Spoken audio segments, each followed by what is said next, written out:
Rank 9 Kodanti Mohith Sriram son of Satyanarayana Chagallu east Godavari Andhra Pradesh. So next rank 10లో Desina Suryacharan Desina Prasad combined score 91.1457 care of Desina Prasad 3-115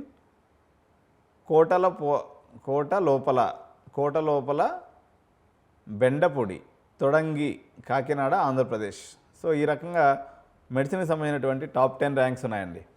so మంచి ranks వచ్చినటువంటి Andhra Pradesh AP ఎఫ్సెట్ విద్యార్థులకి వాళ్ళని మంచిగా చదివించి మంచి సరైన బాటలో నడిపించినటువంటి తల్లిదండ్రులందరికీ కంగ్రాచులేషన్స్ తెలియజేస్తూ, మంచి ర్యాంక్ వచ్చినటువంటి వాళ్ళందరూ కూడా మంచి కాలేజీలు అయినటువంటి వాటిల్లో మీరు ఎలా సీట్ తీసుకోవాలి, ఎలా ఆప్షన్స్ పెట్టుకోవాలి, ఏ రకంగా బ్రాంచ్ చూజ్ చేసుకోవాలి అనేటువంటి విషయాలలో ఎడ్యునైన్ కెరీర్ గైడెన్స్ మీకు అండగా ఉంటుంది, మీకు గైడెన్స్ ఇస్తుంది. కాకపోతే మనం దీనికి ఛార్జ్ చేస్తాం, అన్ని కౌన్సిలింగ్ కలిపి మీకు 10,000 రూపీస్ ఛార్జ్ చేయడం జరిగింది.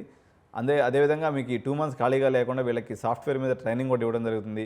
ఏ బ్రాంచ్ సెలెక్ట్ చేసుకోవాలి, ఎలా సెలెక్ట్ చేసుకోవాలి తెలియదు అనుకున్నటువంటి తల్లిదండ్రులు మమ్మల్ని కానీ అప్రోచ్ అయితే డెఫినెట్గా మేము సరైన గైడెన్స్ ఇస్తాం. ఎవరైతే ఈ ఎంసెట్లో క్వాలిఫై కానటువంటి విద్యార్థులు ఉన్నారో వాళ్ళు అధైర్యపడకుండా మీకు ఎన్నో ఈరోజు డీమ్డ్ యూనివర్సిటీస్ రూపంలో వందలాది ఆప్షన్స్ ఉన్నాయి కాబట్టి మీరు ఎడ్యునైన్ కెరీర్ గైడెన్స్ కానీ సంప్రదించినట్లయితే మీకు వన్ స్టాప్ సొల్యూషన్ లాగా కస్టమైజ్ చేసి మంచి కాలేజీని చూపించడమే కాకుండా మనము తమిళనాడు, బెంగళూరు, ఢిల్లీ, హైదరాబాద్ మరియు ఆంధ్రప్రదేశ్లో ఉన్నటువంటి అనేక రకాలైనటువంటి ప్రైవేట్ యూనివర్సిటీస్, డీమ్డ్ యూనివర్సిటీస్, అదేవిధంగా అక్కడ స్టేట్స్లో ఉన్నటువంటి మంచి కాలేజీలు అయినటువంటి రామయ్య కానీ, లేకపోతే ఆర్వీ కాలేజ్ కానీ, బిఎంఎస్ ఇంజనీరింగ్ కాలేజ్ కానీ, పెస్ కానీ, ఢిల్లీలో ఎస్ఆర్ఎం, జీడీ గోయంక, మానవ రచన లాంటి పెద్ద యూనివర్సిటీస్ కానీ, అదేవిధంగా తమిళనాడులో ఎస్ఆర్ఎం, అమృత, ఇటువంటి పెద్ద కాలేజీల్లో ఎక్కడైతే మీరు అడ్మిషన్స్ తీసుకోవాలనుకుంటున్నారో వాళ్ళకి, అదేవిధంగా బడ్జెట్ కాలేజీల కోసం చూస్తున్నటువంటి పేరెంట్స్కి కూడా సరైనటువంటి దిశానిర్దేశంతో పాటు గైడెన్స్ చేసి ఎడ్యునైన్ కెరీర్ గైడెన్స్ మీ బంగారు భవిష్యత్తుకి బాటలు వేసేదానికి